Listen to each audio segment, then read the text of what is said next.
right now is like the digital era. 2 year olds all the way to 80-year-olds, everyone is hooked to their phones. How are you revolutionizing this for kids to start getting interested in reading again? Let it be a habit as a family before going to bed. Let's have a family time and read something. For a newbie like me who want to start a brand, what advice would you give to new people who are starting out in this sector? Two things which I would suggest to any young entrepreneur couple to have clear boundaries of work and personal life and clear boundaries of roles that you are performing at home.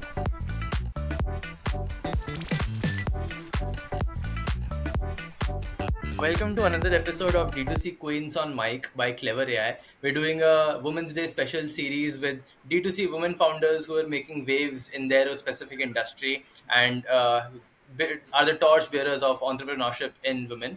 And with us today, we have Vrushali. Vrushali is the founder of Enlit Kids, which is a platform to have reading as the growing process for kids in their growing up journey. To talk more about it, I welcome Vrushali. Vrushali, welcome, and thank you so much for agreeing to do this podcast on such a short notice. And would love to know your journey and how Enlit Kid functions and what Enlit Kid is exactly about. So, if we can start with your introduction. Yes. Thank you, Yuvraj. Thank you for inviting me here.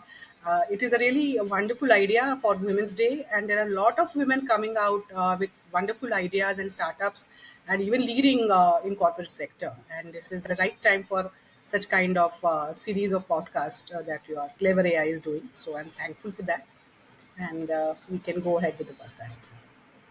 Yeah, so a little bit about Enlit Kid, what it does, how you function, how Hmm. long have you started it back? Yes. Basically, Enlit Kids is a 15-year-old educational enterprise, but right now it is an educational enterprise. But we started with a single bookstore and a learning club in 2010. This is a culmination of all our life experiences and professional experiences. Me and my husband both are equally involved in this. My husband Amol is the co-founder. Uh, this is basically we started the bookstore. There are two parameters to it. One, as a professional, I could see that we have a lot of bright kids in India, but they lack the art of expression and when they go out. Secondly, we also found out as parents we don't have enough resources for my children to grow up. Meaningful resources. When I say resources, I mean meaningful resources like books, some teaching, learning material, all that. So, and we started Enlit Kids to provide that access and availability to parents as well as schools.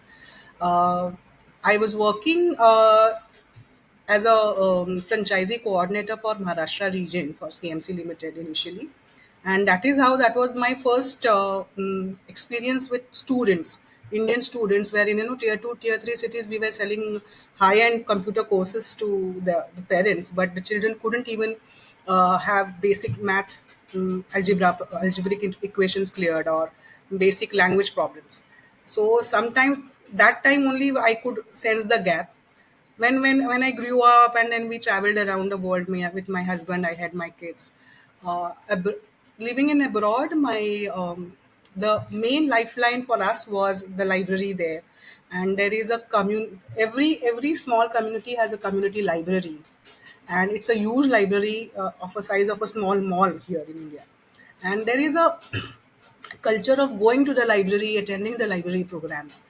So I enjoyed it there, but coming back coming back we missed that, and we couldn't find good books, good things for my children, and that is how this idea of starting our own stores came into picture.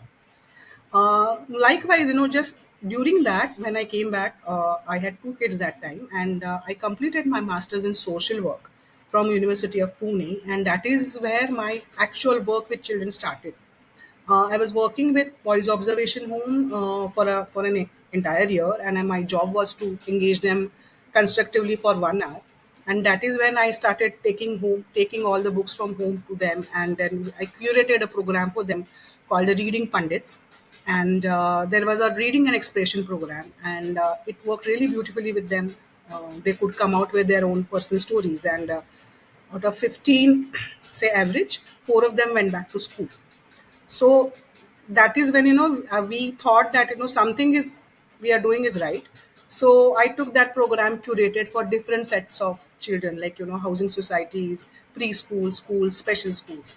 And then one fine day on 17th of April 2010, we started this bookstore with a book with books, 5,000 books, and reading pundits and another two programs as in a learning club. Awesome. So I mean, like this problem roots out from your own personal problems of not finding enough resources, meaningful Yes. resources for your kids.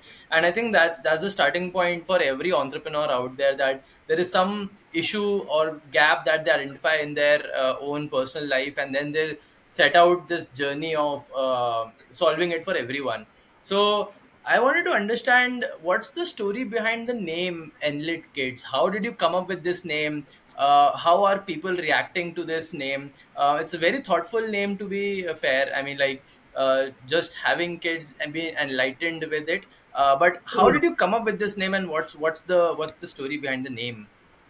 Uh, to be very honest, it is something was suggested by my own kids, because I was thinking about something enlightened towards enlightenment. Because see, if you know this Maslow's hierarchy of needs, we start with the basic needs, and then we go towards self realization, and the last hierarchy, no, the last part of the hierarchy is enlightenment.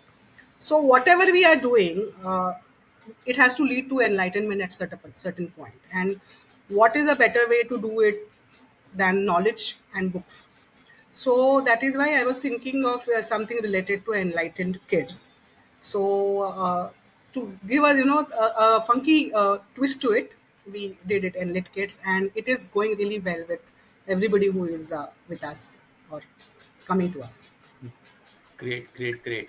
Vrushali, this is a really interesting concept of getting kids to read books, but at the same time, right now is like the digital era, right? People Yes, are I'm seeing kids not even eating without having a phone in their hand, and true. and people are so hooked to their screens of all walks of life and all stages of life, like even from 2 year olds all the way to 80 year olds. Everyone is hooked to their phones.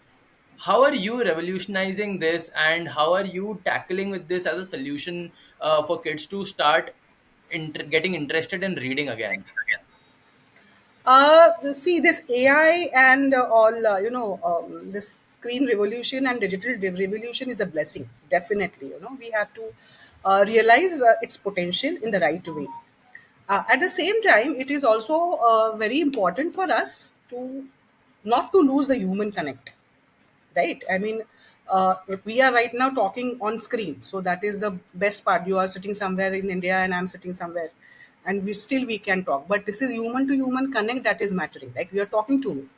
So I think we should be leveraging all the AI or digital revolution, so that we as humans do better.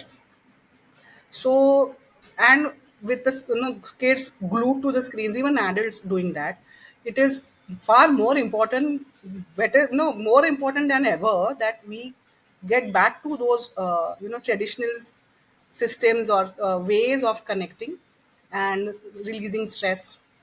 I have a program called Bond Over Books, which I curate for parents and give them some tips and tricks how they can use books to connect with their children. And believe me, it is one of the most well received programs that Enlit has, because this is again, this is the felt need of each and every parent in the world, that they don't know how to connect with their kids because everybody is busy with the screens. So books come, basically books are a great way to bond. Number one. Number two, paperback books. It is it is like swimming against the tide. Definitely it is. I know it has its own challenges. But then believe me when I say this, that there is a certain group of parents and kids who are into reading. And nowadays even schools are emphasizing on reading and expression part even in India.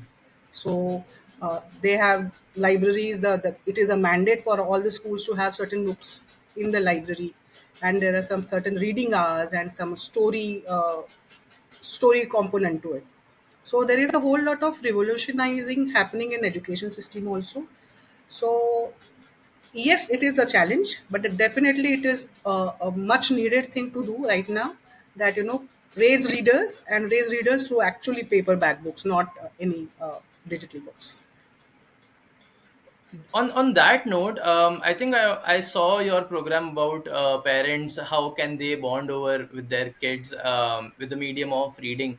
Yeah. But like in the current era of having like both parents working and both parents are like job going, they themselves do not find time to talk within themselves and they connect with their kids. When they do, they are like attached to technology, and in that scenario you're trying to bring back the culture of connecting over books like bedtime stories or books and stuff like that.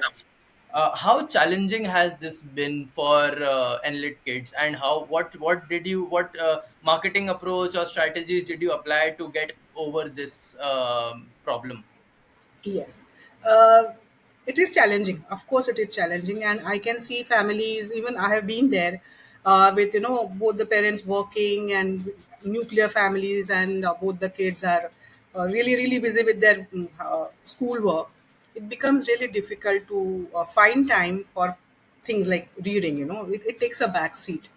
But believe me, when I say this, when you start doing it, you will find it very empowering. Very, I'll say, it is a very happy space for everybody. So when I tell the parents that instead of all the screens and phones lying around the house, let books be lying around. So let that be a default thing to pick up than a phone. So that is where we start, and let it be a habit as a family to before going to bed. Let's have a family time and read something. So that is where we can start. That is the first anecdote that I give generally. Enlit Kids, definitely it is a D2C brand, and we also have a school division wherein we are setting up schools. That is, I'll say that is a chunk of business that we get. D2C has been definitely a challenge, but then to attract parents, attracts children to the bookstore, we have to have events and workshops, online, offline, both, to engage them. So that is what we are doing. We have an online academy called Enlit Academy, under which we have workshops for parents, children, and educators. And we also have a community of storytellers, authors, and educators called Kathashtakam Global Storytellers Collective, wherein we are exploring storytelling for creating impact for children. So this is again one-to-one online in hybrid mode. Everything is happening in that way. So these strategies are working, and as you said, online has its own plus points, right? Thanks to this online revolution, we could sustain through COVID. Number one, our Enlit Academy was the reason we Enlit Kids sustained during COVID.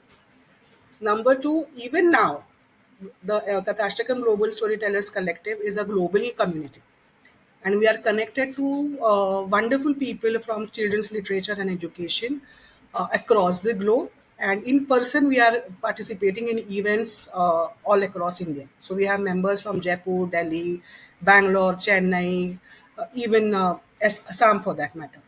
So these people are coming together thanks to this online revolution, and we are doing our bit. We have certain programs chalked out. We have certain trainings chalked out. So we are doing some our bit to go to reach out to those pockets or children or parents who need it the most. Awesome. I wanted to shift the gears a little bit here and bring the conversation towards the more business side of it, Yes. because no one is there to run charity, right? We are definitely at the end of the day need to pay the bills. So, how what is the exact business model of Enlit Kids, and how are you guys making revenue out of this? As I said, the school business is the thing that runs everything. That is the most, that is the arm that is fetching us most of the revenue. Okay, since we do not have a online store as yet. Okay, We are planning to do it. But in the bookstore, I will not say it's a major revenue generating stream, but school business is the chunk of business where I get our revenue from. And we have more than 300 schools across India now, and we set up the entire school, right from outdoor equipment, indoor equipment, and we started for as library providers, but then as and when we got to know that there is a need of a one-stop shop for all the schools where if all the resources can be provided, we started doing that work. So that is a business model. Majorly, the the revenue comes from the schools. There is a bookstore where we sell books, and we have that space. We call it a book space where we conduct in-person activities, training programs, like young author programs, storytelling training, everything. So that is mostly utilized. That space is utilized for generating awareness, generating uh, brand awareness, or anything else. And the third arm that I said, Enlit Academy and Kathashtakam Global Storytellers Collective, both of these arms help us reach out to more and more customers online. And the revenue generated from that goes to most of this marketing activities. And this is a win-win situation for everybody, even the members and us. So uh, the money that I earn from all these activities, we utilize for marketing. If so, I am very new to school business, or how money is made out of school setups and all of that. So for a newbie like me, right? If I Hmm. want to get into this business, or anyone out there from our speakers who want to start a brand and also talk to these users and schools and all of that, what has been the early wins that you took, and what are the early decisions that you took that helped you shape this business into a 15-year-old enterprise? And what advice would you give to new people who are starting out in this sector? Okay, first of all, Yuvraj, when we started, there was no internet, no this digital business at all. Okay, 2010 we started, and I think in 2012 or something, Amazon revolution happened. So till Right. then, we were doing so well in D2C sector, and that was one of the challenges that we faced.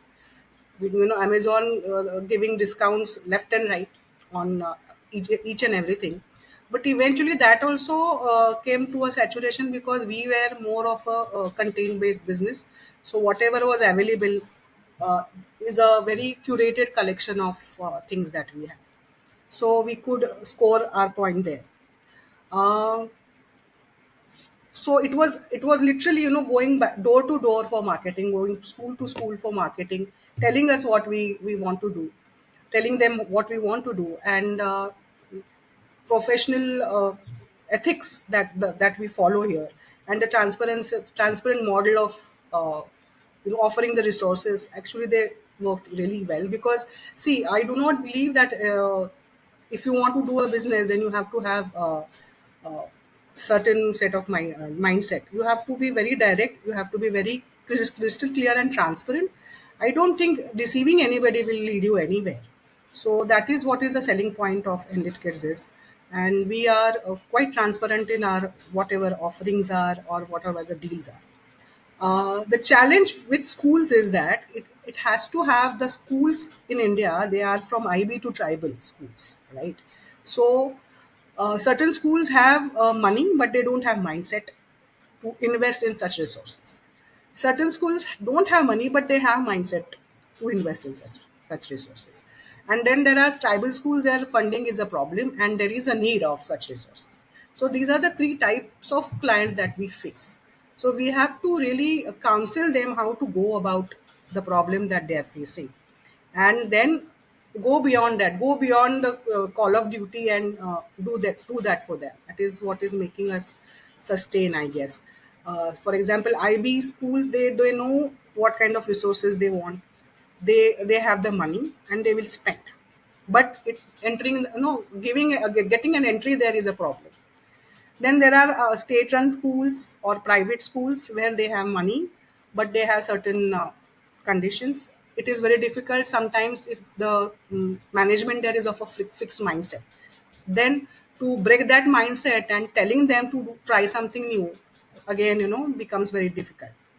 And then there is a tribal school where they love the resources but they don't have money. Then we have to rope in a funding agency to them, and then through that we have to route our resources. So this is how we are dealing with.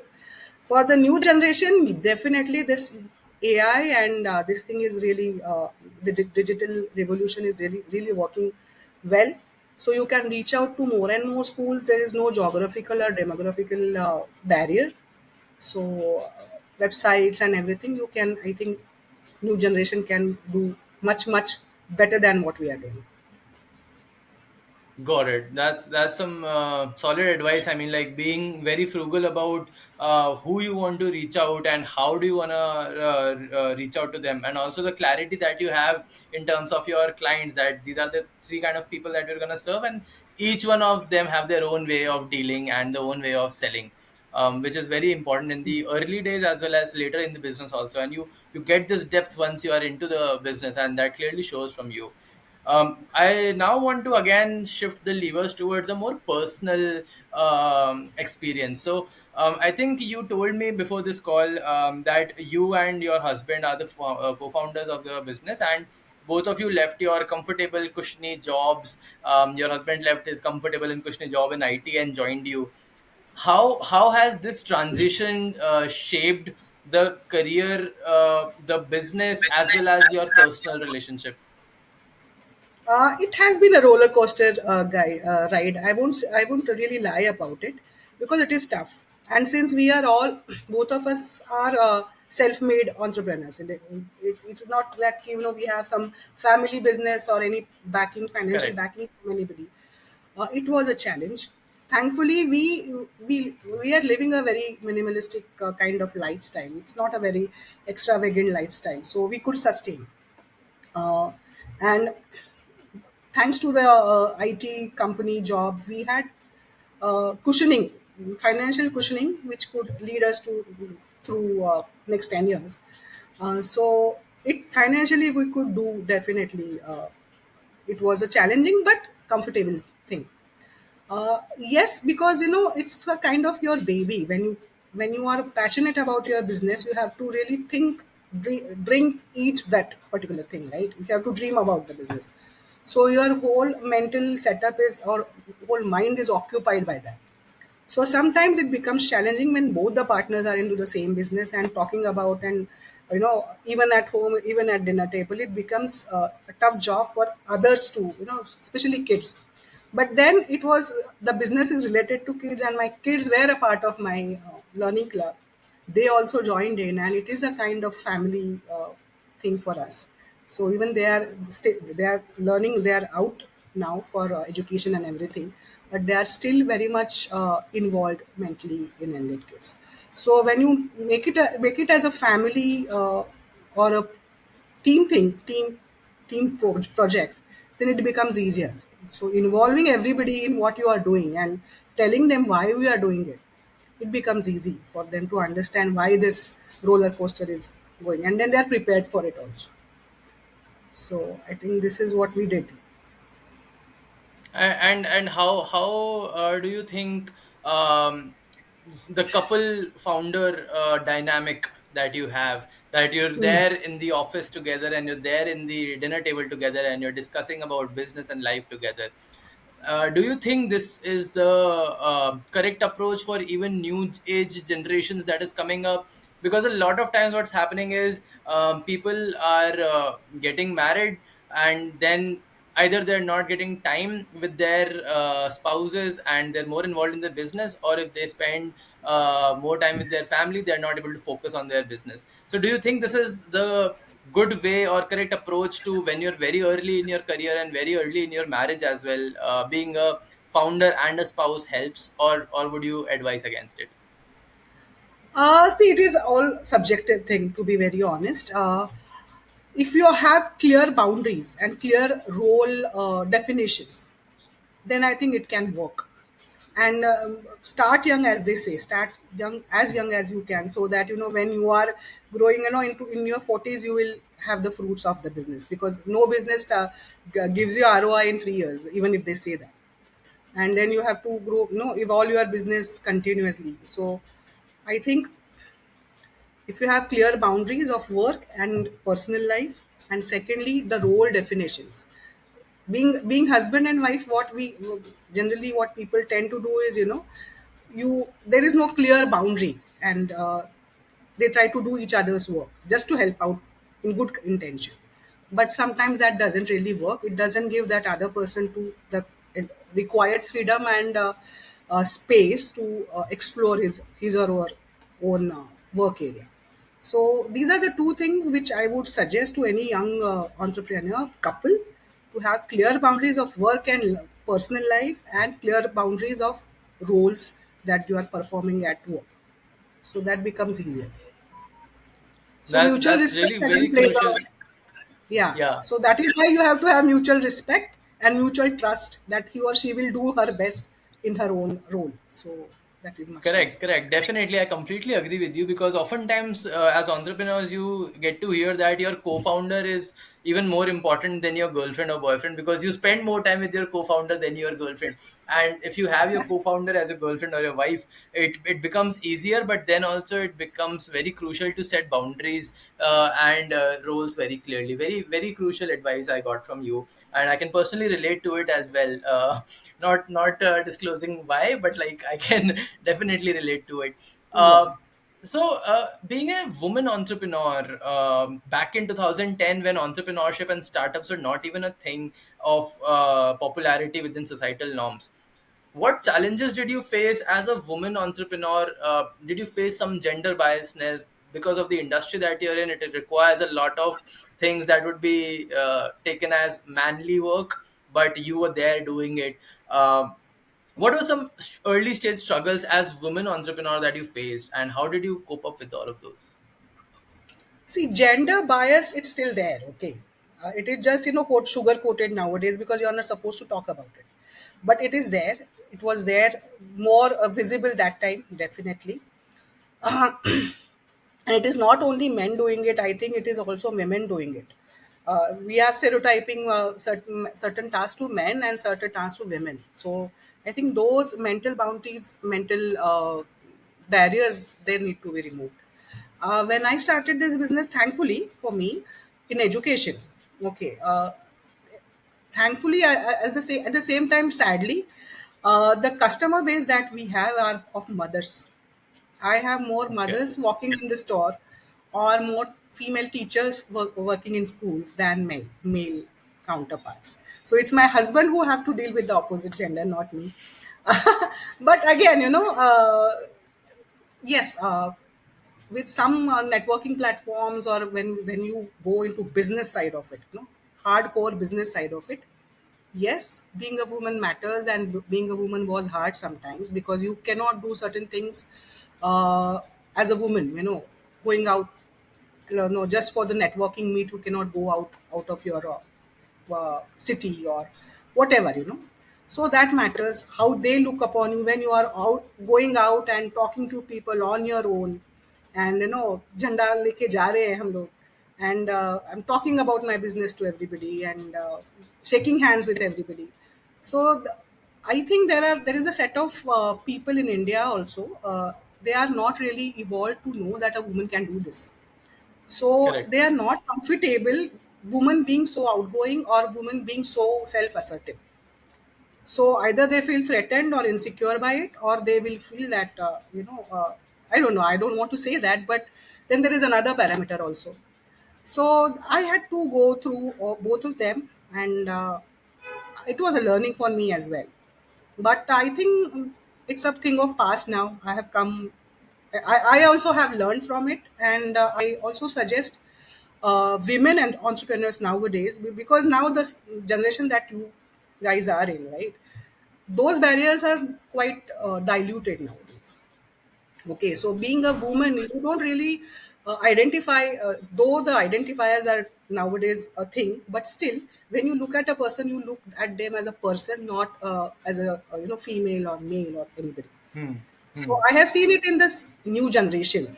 Even my kids are like 20, 25, and I can see their friends, the interactions they have, and the kind of interactions I had when I was their age. It's totally different ballgame altogether, and I really appreciate that about this. era, that you can be yourself, no matter if you are a woman or a man, it doesn't really matter. So, and I think India is at a in an era where this women founders will do go places nowadays. I mean, it was not there in 2010, but yes, I am leveraging this era definitely. That's great. I mean, having this leverage definitely helps a lot, and not in a way where you can sort of like play the victim card, but actually play not play, but like have the empowerment of women, and that's exactly what the whole motive of the podcast is also to empower these women and bring the stories in front of thousands of people who can probably get inspired by your actions and have that leap of faith that you took in your early days. um, in terms of taking that leap of faith and also managing a 15-year-old enterprise, it's always a matter of a talk between entrepreneurs that there is no such thing as work life balance, right? If you're running a business, you're living that business and you're running that business day in and day out. Because now in your case, your business partner is your husband himself, and you guys can talk about business in day and night. But that would have somehow affected or probably got this thinking into your kids that we're talking about business all day, and you're getting involved with the business processes and anything like that. Did this happen? Did your kids feel like they are missing out something, and did you now at after 15 years feel like had it been different a little bit and you had to get more time with your kids instead of business, things would have different? How did that happen?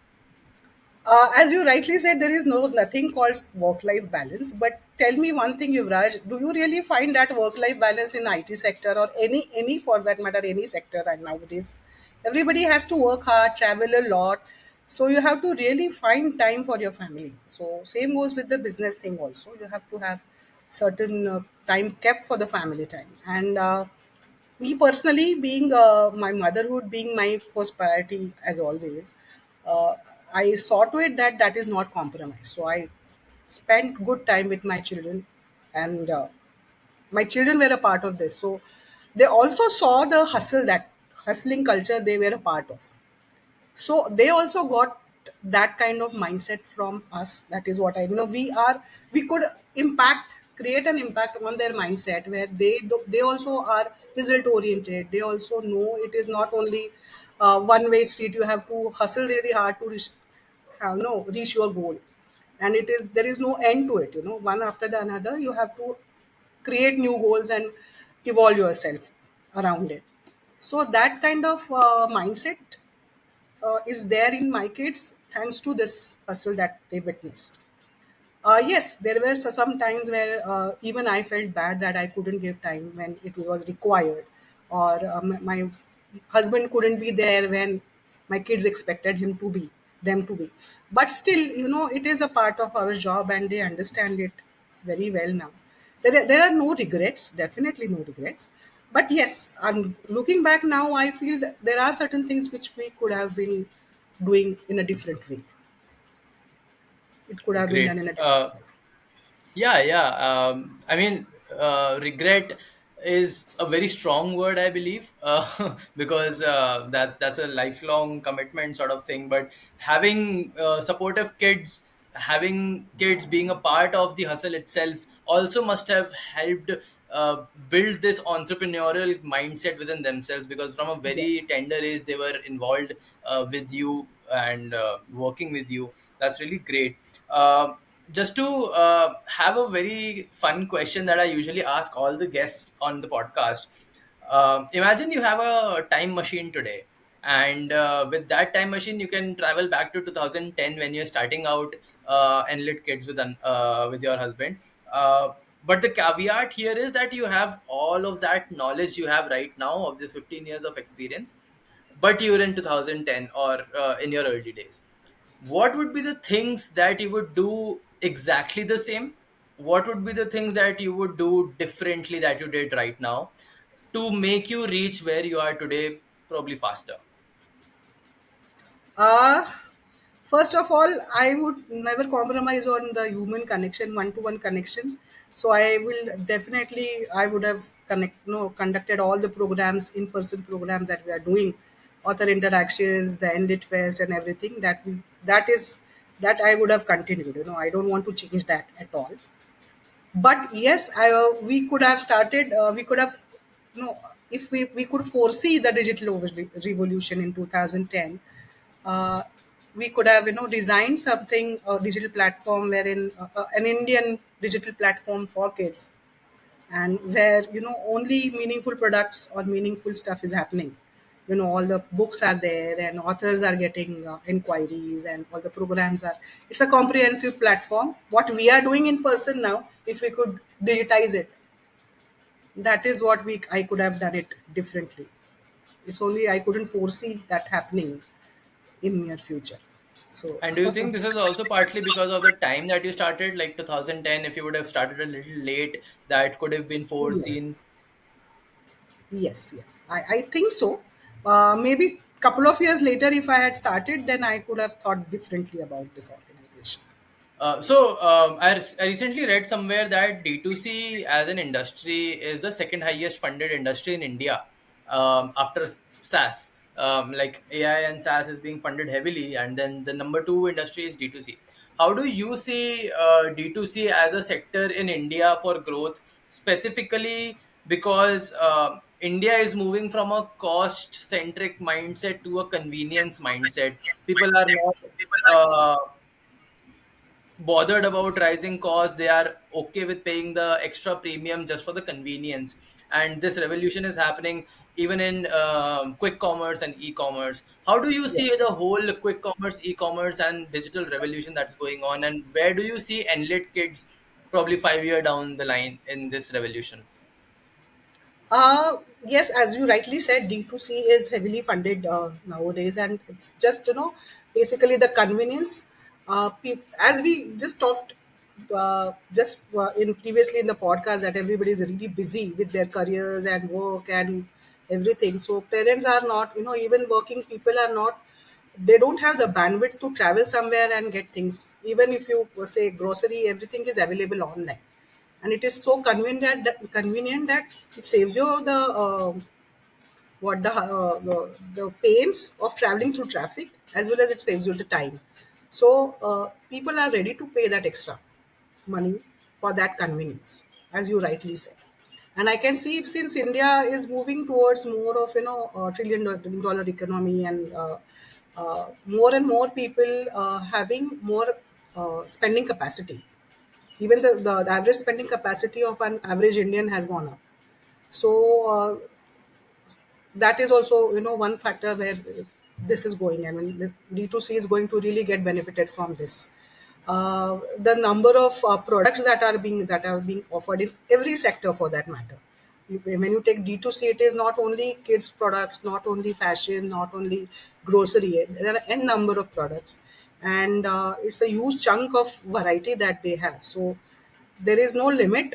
You just need to come out with the right problem to solve, and with right way to do it, and I think you can conquer the battle. Enlit Kids, yes, we are basically moving towards that digital revolution now. Since we are connected with parents and teachers, we have a fair number of clients with us. But digitally, it will be faster for us to go where we want to go in next 5 years.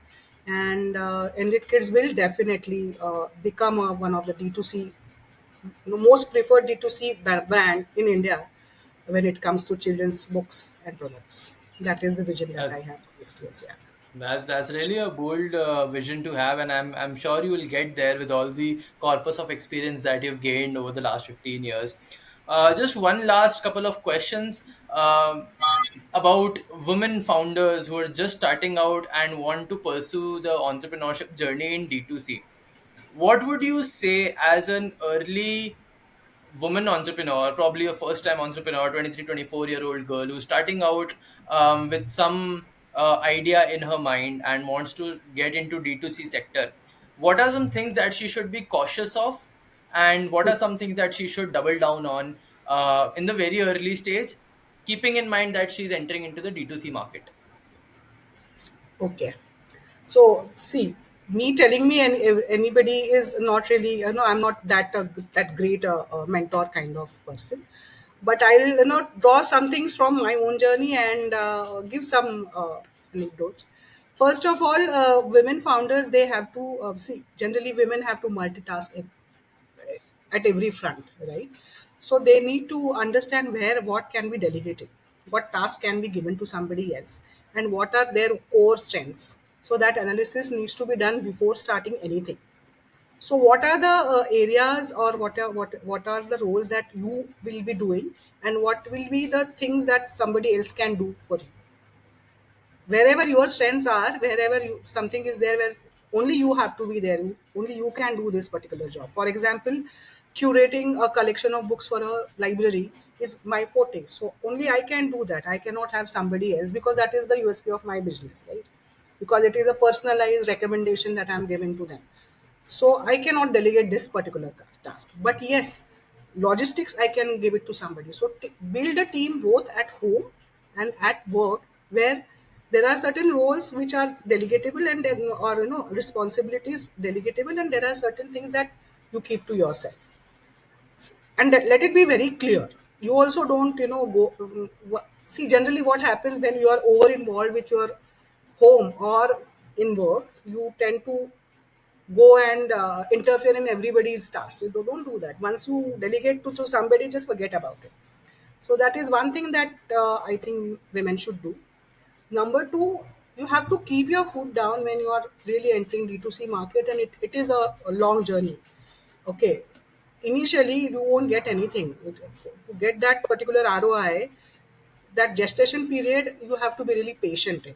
And that is where even women generally have that tendency, and even in the society is telling them कि क्यों कर रही है इतना, तो सब कुछ है घर पे, हस्बैंड अच्छा कमा रहा है, घर पे सब कुछ है, why are you getting into this? Okay, so that is the pitfall that every woman has, that let it go, because if nothing is working, the business is not into profit, let me just close down the business. So that is where women need to put their foot down and think about some more creative ways to promote their business and get that particular goal, financial goal out of the business. And third thing that I want to really tell women entrepreneurs who are just starting out, especially in D2C sector, find your own niche. There are n number of, as I said, there are n number of products. If even if sari, just a simple thing like saris, you will see lakhs of accounts, lakhs of sellers of saris. Only few of them will survive or do good. So what is that USP of your brand that will sell, like that will be appealable to the masses, or the clients that you cater to? So that needs to be clear right from the beginning, and then accordingly you have to design the whole business model and all the marketing plan and everything. So you cannot do trial and error all the way right from the beginning. It's better to have a plan in place. That's some solid advice that I think someone would have given me when I was starting out, because all of these things are very important to keep in tack and keep a track of, and starting it off in a very good fashion and a very good manner is like 50% work done. If the foundation is strong, you have a better building. On that note, thank you so much, Vrushali, for this time. It was amazing talking to you. Any closing notes that you want to give out to the women out there who are looking up to you and who are just starting out? Any sort of message that you want to give out to these women? I think being a woman, you're superpower, because you are so good at everything. You can do anything, and there is no limit. If you decide to touch the sky, you can. So that is the thing I will tell everybody, all the women out there. And thank you, Ivraj, for having me here. I hope I could answer your questions, because it was a very short notice thing that I did. Yeah. So I hope I could give justice to whatever. Definitely. Was It was amazing talking to you. I got to learn a lot of things from you, and I hope all the viewers who are gonna watch this podcast are gonna relate to it, learn from you. If any sort of thing you want to tell, how to reach out to you, how to reach out to Enlit Kids, if anyone want to try it out, how would they do it, any sort of things like that? Yes. We have a bookstore or a physical space in Pune on Baner Pashan Link Road. Everybody is welcome to visit the store. It is a specially designed store. It's an experience store. You can reach out to me over WhatsApp. The number is will be given upon request. We have a very engaging Instagram handle. You can check out Enlit Kids and Kathashtakam on an Instagram and be a part of our community. And we have our own website called www.enlitkids.com. So this is for Enlit Kids, and on LinkedIn I'm available on LinkedIn as well. You can just search for Vrushali Barbare and reach out to me through that. Got it. So, guys, whoever wants to have a detailed conversation with a 15-year-old experienced veteran who's been making waves in the industry, feel free to reach out to Vrushali. I'll be tagging Vrushali and all the relevant links in the post description as well. So you can reach out from there as well. Thank you so much, Vrushali. We were initially supposed to keep it around 35-40 minutes, and we got till 50 minutes. And I still have a lot of questions to ask from you. And I feel like if this could have gone a little longer. It was such an insightful conversation with you. Thank you so much for doing Yes. this on such a short notice. And I look forward to Thank you. having you again. Probably have some more discussions around Enlit Kids and Clevrr AI and how we can collaborate. Yes. It's lovely Of talking to course. you. Of course. It has been a pleasure talking to you, Rudrash. Thank you so much. Thank you. Thank you so much, Roshali. Thank Have a you. good one.